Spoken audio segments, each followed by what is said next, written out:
Miguu Afrika, CAF, limeweka viwango vya mashirikisho ya soka barani Afrika kulingana na alama za mafanikio ya vilabu katika mashindano ya kimataifa.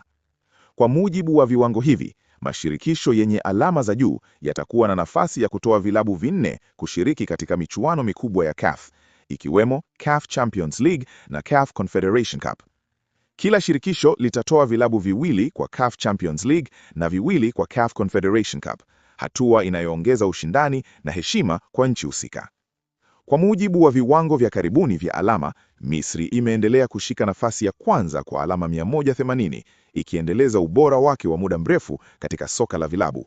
Morocco imefuata kwa alama 142, huku Algeria ikishika nafasi ya tatu kwa alama 120. Afrika Kusini imejipanga katika nafasi ya 4 kwa alama 110.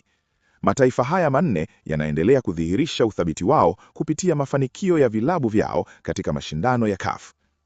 Habari kubwa zaidi imekuwa ni kupanda kwa Tanzania hadi nafasi ya 5 kwa alama 83, hatua inayotafsiriwa kama mafanikio ya kihistoria kwa soka la vilabu nchini humo.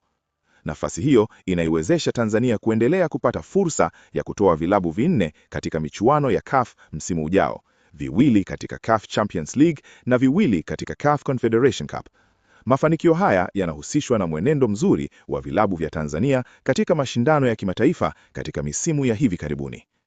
Tunisia imeorodheshwa katika nafasi ya 6 kwa alama 68, ikifuatiwa na Angola 48.5, Jamhuri ya Kidemokrasia ya Kongo 44, Sudan 2, Mali 34, Ivory Coast 30.5 na Nigeria 19.